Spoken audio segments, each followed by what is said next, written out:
जय हिंद। स्वागत है आप सभी का अनस्टॉपेबल जीएस क्लासेस में। आज के इस वीडियो में हम लोग समझने वाले हैं कि पौधे का वर्गीकरण किस प्रकार से किया गया है।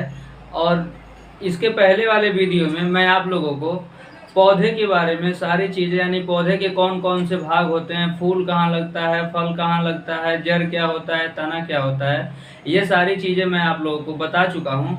अब हम लोग समझेंगे, जब हम लोग पौधे के बारे में एक विस्तार से जान चुके हैं, तो अब हम लोग ये समझ लेते हैं कि जो पौधे होते हैं ये कितने प्रकार के होते हैं।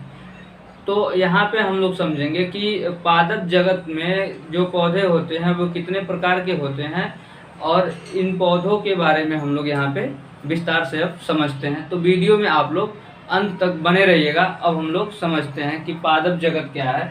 यानी पादप जगत यानी कि पौधों का जो एक संघ है, सब बहुत बड़ा जो पौधों का एक ग्रुप है जिसके अंदर सारे पौधे आते हैं, उसको कहा जाता है पादप जगत। जैसे हम लोग अगर मनुष्य की अगर बात करें, हम तो संसार पे बहुत सारे संसार में मनुष्य बहुत ज़्यादा हैं। इसमें क्या होते हैं, लोगों में भी कई लोग बहुत झगड़ालू होते हैं, कुछ बहुत ज़्यादा गुस्से वाले, कुछ बहुत इमोशंस होते हैं। तो अलग अलग अगर हम बातें मनुष्य की कैटेगरी को, तो अलग अलग हम लोग बात सकते हैं। इसी प्रकार से पौधों की जो कैटेगरी होती है वो अलग अलग होती है, इसी को हम लोग समझते हैं। तो जो पादप जगत है, इस ये बॉटनी के अंदर हम लोग इन सब चीज़ों को, बॉटनी यानी कि वनस्पति में पादप जगत का जब हम लोग वर्गीकरण पढ़ेंगे तो थियोफ्रेटस को वनस्पति जगत का पिता कहा जाता है, यानी कि वनस्पति का पिता कहा जाता है थियोफ्रेटस को। और वनस्पति जगत का यानी पादप जगत का जो वर्गीकरण जो किए थे वो एकलर ने 1883 में किए थे पादप जगत का वर्गीकरण। अब हम लोग पढ़ेंगे कि पादप जगत में जो पौधे होते हैं वो कितने प्रकार के हैं। तो पादप जगत यानी प्लांट किंगडम के अनुसार पौधों को दो भागों में बांटा गया है। एक को कहा जाता है अपुष्पोद्भिक और दूसरे को कहा जाता है पुष्पोद्भिक। अपुष्पोद्भिक को इंग्लिश में क्रिप्टोगेमी कहा जाता है और पुष्पोद्भिक को इंग्लिश में फेनोरोगेमी के नाम से जाना जाता है। तो ये जो अपुष्पोद्भिक पौधे होते हैं, ये पौधे जो होते हैं ये ऐसे पौधे होते हैं जिनमें फूल नहीं लगता है और बिया यानी बीज नहीं लगता है। यानी कि अपुष्पोद्भिक वाले पौधे जितने हैं, क्रिप्टोगेमी जो पौधे हैं, इनमें न तो फूल लगेगा और न ही बिया पाया जाएगा। और जो पुष्पोद्भिक यानी कि ये जो पुष्पोद्भिक फेनोरोगेमी पौधे हैं, इन पौधों में फूल भी लगता है और बिया भी पाया जाता है। तो इसको हम लोग याद कैसे रखेंगे? अपुष्पोद्भिक, पुष्प मतलब होता है फूल, और अ जहाँ लग जाता है उसका मतलब नकारात्मक होता है। तो जहाँ पे पुष्प लगेगा, पुष्प यानी फूल, और अ पहले लग गया तो अपुष्प हो गया, यानी कि पुष्प यानी कि यहाँ पे फूल नहीं लगेगा और बिया नहीं बनेगा। इसको हम लोग याद कैसे रखेंगे? पुष्पोद्भिक यानी कि पुष्प मतलब फूल लगेगा तो पुष्पोद्भिक, इसमें फूल लगेगा तो बिया भी पाया जाएगा। तो यहाँ से ऐसे आप लोग याद कर सकते हैं कि अपुष्पोद्भिक ऐसे पौधे हैं जिसमें न तो फूल लगता है और न ही बिया पाया जाता है। पुष्पोद्भिक ऐसे पौधे होते हैं इसमें फूल भी लगता है और बिया भी पाया जाता है। अब आज हम लोग जो समझेंगे वो मुख्य रूप से केवल व केवल अपुष्पोद्भिक के बारे में समझेंगे। अब ये जो अपुष्पोद्भिक पौधे होते हैं, इनमें ना ही फूल लगेगा और ना ही बिया पाया जाएगा। तो इन पौधों को अपुष्पोद्भिक यानी क्रिप्टोगेमी को 3 भागों में बांटा गया है।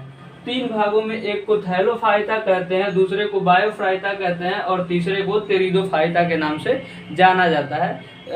फाइटा जो है ये एक प्लांट होते हैं, इनमें लगाया जाने वाला अनुलग्न होता है। अनुलग्न का मतलब पीछे से लगाया जाने वाला अनुलग्न।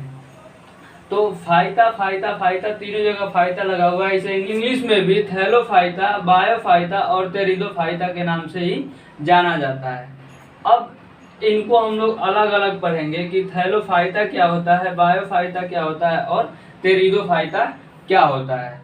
तो सबसे पहले हम लोग समझ लेते हैं, एक रफली समझते हैं थैलोफाइटा के बारे में।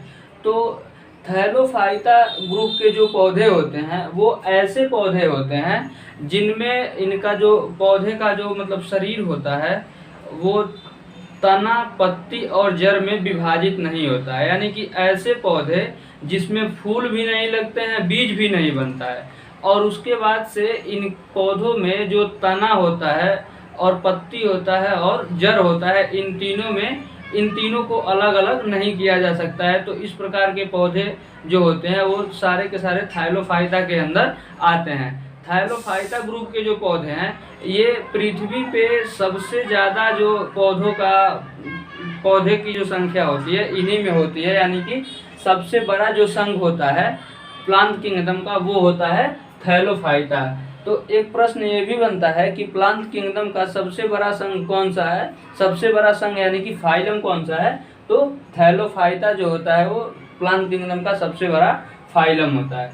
उसके बाद हम लोग बात करें कि जो अब बाकी थैलोफाइटा का जो वर्गीकरण है इसमें भी 4 प्रकार के पौधे पाए जाते हैं, जिसके बारे में हम बाद में समझेंगे। पहले हम लोग समझ लेते हैं अब ब्रायोफाइटा के बारे में। तो ब्रायोफाइटा जो इस ग्रुप के पौधे होते हैं इन्हें एम्फीबियन पौधों के नाम से भी जाना जाता है। एम्फीबियन का मतलब होता है उभयचर। तो ये जो ब्रायोफाइटा ग्रुप के जो पौधे होते हैं, ब्रायोफाइटा संघ के जो पौधे हैं, ये पौधे जल में भी उग जाते हैं और जमीन पे भी उग जाते हैं, जिस कारण इसे उभयचर पौधा के नाम से जाना जाता है। जैसे हम लोग कहते हैं कि मेढक क्या है, एक उभयचर प्राणी है। मेढक पानी में भी रह लेता है और जमीन पे भी रह लेता है। इसी प्रकार से ये जो ब्रायोफाइटा ग्रुप के पौधे हैं ये भी क्या है, उभयचर पौधे हैं। ये पानी में भी पाए जाते हैं और जमीन पे भी पाए जाते हैं, यानी कि दोनों जगह कहीं पे भी ये उग सकते हैं ये पौधे। इन पौधों में जो परीक्षा में जो सबसे ज़्यादा पूछे जाने वाला प्रश्न है वो यहाँ से ये होता है कि जो ब्रायोफाइटा ग्रुप के पौधे होते हैं, ये जो पौधे हैं इनमें सबसे पहले कौन सा पौधा पृथ्वी पे आया था, ये पूछता है प्रश्न परीक्षा में कि सबसे पहले पृथ्वी पे आने वाला पौधा कौन सा था। तो वो ब्रायोफाइटा ग्रुप का पौधा था और उसका नाम था काई। काई के बारे में लगभग आप सभी लोग जानते होंगे कि काई क्या होता है। अगर नहीं भी जानते होंगे तो मैं उसे बता रहा हूँ। जब कभी बारिश होता है तो रास्ते में या फिर द्वार पे जहाँ पे पानी गिरता है वहाँ पे क्या होता है कि कुछ जब पानी सूख जाता है तो कुछ हरा हरा रंग का दिखाई देने लगता है, उसी को कहा जाता है काई। जब काई पे आप पैर रखेंगे तो वो बहुत तेज़ी के साथ स्लिप करता है, यानी बिछला जाता है बहुत तेज़ी के साथ। मैं अपनी कहानी बता रहा हूँ। जब मैं छोटा था और स्कूल जाने का जब टाइम होता था तो नहा धो के खाना वाना खा के एकदम मस्त तैयार हो जाते थे, लेकिन जब स्कूल जाने का जब बैग लेके निकलना होता था उस टाइम हम बैग लेके निकलते थे और द्वार पे ही मेरे काई लगी रहती थी। उसमें हम क्या करते थे, किसी भी तरीके से बिछला के गिर जाते थे और ड्रेस गंदा हो जाता था, पढ़ने नहीं जाते थे, छुट्टी मिल जाती थी हमको वहाँ से। अब जो काई होती है इसमें एक सबसे काई जो होते हैं, ज़्यादातर काई होते हैं वो पानी को सोख लेते हैं। तो पहले के टाइम में जब जहाँ पे पानी को सुखाना होता था वहाँ पे लोग क्या करते थे, काई को ले जा करके फेंक देते थे, जिससे काई क्या करती थी, अपने अंदर पानी को सोख लेती थी। इसमें जो सबसे ज़्यादा पानी सोखने वाला काई होता है उसे स्फेग्नम कहा जाता है। स्फेग्नम नाम की जो काई होती है वो अपने भार का 18 गुना पानी को सोख लेता है। स्फेग्नम नाम की जो काई है वो अपने भार का लगभग 18 गुना पानी को सोख लेता है।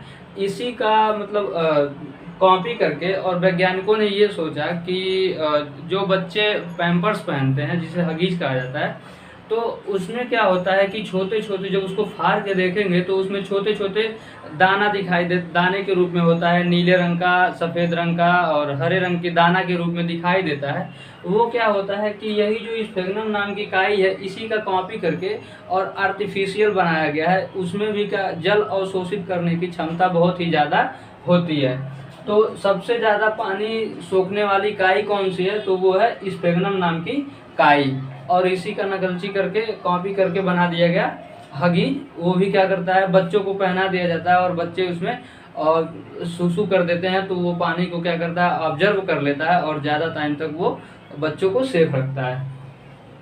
इसके बाद हम लोग बात करें कि टेरिडोफाइटा जो होता है। अब यहाँ से जो बायोफाइटा से जो प्रश्न पूछता है वो दो ही प्रश्न बनते हैं कि पौधों का उभयचर किसे कहा जाता है, तो वो बायोफाइटा संघ के जो पौधे होते हैं उन्हें उभयचर पौधा कहा जाता है। और सबसे ज़्यादा पानी सोखने वाले काई कौन सी है, तो वो स्पेगनम नाम की काई है जो अपने भार का 18 गुना पानी को अवशोषित कर लेती है। इसके बाद से हम लोग बात करें कि काई जो होती है इसमें संवहनी ऊतक नहीं पाया जाता है। संवहनी ऊतक यानी कि कनेक्टिंग टिश्यू इसमें भी नहीं पाया जाता है। मतलब ये है कि इसके भी जो पौधे, इस ग्रुप के भी जो पौधे होते हैं इनमें तना, जड़ और पत्तियों को अलग अलग नहीं किया जा सकता है, विभेदित नहीं किया जा सकता है। अब हम लोग इसके बाद समझते हैं कि टेरिडोफाइटा क्या होता है। तो टेरिडोफाइटा को यहाँ पे देखिएगा। टेरिडोफाइटा जो पौधे हैं ये जमीन पे सबसे ज़्यादा प्रसार यानी कि फैलने वाले जो पौधे होते हैं उन्हें टेरिडोफाइटा पौधे के नाम से जाना जाता है। जैसे अगर कोई मतलब गांव में एक घास होती है जिसको हम लोग तो अपने यहाँ पे चरगोड़वा घास कहते हैं, वो ज़मीन पे बहुत ही ज़्यादा फैल जाता है। उसमें जो उसके शाखाएं जो डालियाँ होती हैं वो बहुत ही ज़्यादा ज़मीन पे फैलती हैं, जिस कारण हम लोग वहाँ पे गांव में चरगोड़वा घास के नाम से उसे जानते हैं। तो अब उसका नाम मुझे एक्चुअल में नहीं पता है। तो इस प्रकार के जो पौधे होते हैं ज़मीन पे बहुत ही ज़्यादा फैलते हैं, तो उन्हें टेरिडोफाइटा के नाम से जाना जाता है। अब इन पौधों में क्या होता है कि संवहनी ऊतक पूर्ण रूप से विकसित होता है। धीरे धीरे पौधे का विकास हो रहा है, छोटे से बड़े पौधे के रूप में बनते हुए जा रहे हैं। तो इनमें क्या होता है कि जो संवहनी ऊतक है, कनेक्टिंग टिश्यू जो है वो पूर्ण रूप से विकसित होता है। और इसमें क्या होती है, जो जाइलम होता है, जाइलम और फ्लोएम के बारे में मैं आपको पिछले वीडियो में बताया हूँ। तो जो जाइलम होती है उसमें बड़े बड़े वेसल्स पाए जाते हैं जिससे पानी का क्या होता है, आदान प्रदान होता है। पौधों में पानी का ट्रांसपोर्टेशन जो होता है वो जाइलम से होता है। तो जाइलम में बहुत सारी वेसल्स पाई जाती हैं और फ्लोएम में सहकोशिकाएं यानी कि कंपेनियन सेल पाए जाते हैं, जो कि इस जो टेरिडोफाइटा ग्रुप के जो पौधे होते हैं इनमें नहीं पाए जाते हैं। वेसल्स और सह कंपेनियन सेल्स जो होते हैं वो टेरिडोफाइटा ग्रुप के पौधों में नहीं पाए जाते हैं।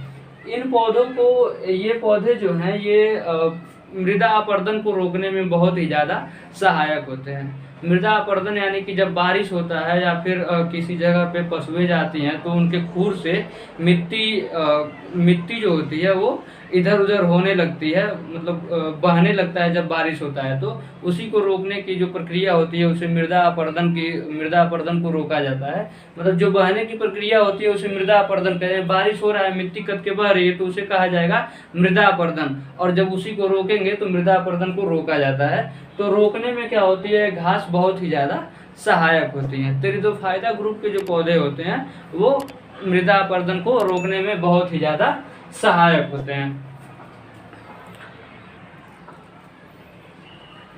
तो टेरिडोफाइटा तक तो हम लोग समझ चुके हैं। अब आगे हम लोग समझेंगे, यानी कि जो अपुष्पोद्भिक था, अपुष्पोद्भिक में हम लोग ब्रायोफाइटा को समझ गए, टेरिडोफाइटा को समझ गए और थोड़ी बहुत थैलोफाइटा के बारे में समझ चुके हैं। अब हम लोग समझेंगे कि थैलोफाइटा जो होते हैं पौधे, इन पौधों में क्या होती है, पत्ती, तना और जड़, इन तीनों में विभेद नहीं किया जा सकता है। और ये जो होते हैं थैलोफाइटा ग्रुप के जो पौधे, इनमें कनेक्टिंग टिश्यू यानी कि संवहनी ऊतक नहीं पाया जाता है। अब हम लोग थैलोफाइटा को विस्तार से समझेंगे अगले वाले वीडियो में। तो अगला जो वीडियो मेरा आएगा उसको आप लोग देखना मत भूलिएगा। और इसमें जो थैलोफाइटा है इसमें हम लोग समझेंगे शैवाल क्या होता है, इसके कुछ प्रकार के बारे में बात करेंगे, कवक के बारे में बात करेंगे, सैक के बारे में और जीवाणु के बारे में बात करेंगे। तो अगला वाला वीडियो आप लोग मेरा जरूर देखिएगा। मैं उसको भी यहीं पे बताया था लेकिन वीडियो काफ़ी बड़ा हो जाएगा, जिस वजह से मैं जब वीडियो बड़ा हो जाता है तो उसे अपलोड करने में थोड़ी सी प्रॉब्लम होती है, जिस वजह से मैं इसको अगले वाले वीडियो में आप लोगों को समझाऊँगा। तो अब अभी तक जितना मैं आपको बताया हूँ इतने में अगर आपको कोई परेशानी हो, कहीं पे कोई डाउट हो तो आप हमसे कमेंट करके पूछ सकते हैं, मैं उसे बताने का प्रयास करूँगा। तो वीडियो आप लोग ज़्यादा से ज़्यादा शेयर कीजिए अपने दोस्तों के पास, जो लोग कॉम्पिटिटिव एग्ज़ाम की तैयारी कर रहे हैं उनके पास ज़्यादा से ज़्यादा आप लोग वीडियो को शेयर कीजिए। और ज़्यादा से ज़्यादा चैनल को सब्सक्राइब कीजिए, लाइक कीजिए, कमेंट कीजिए। अब मिलेंगे हम अगले वीडियो में। जय हिंद।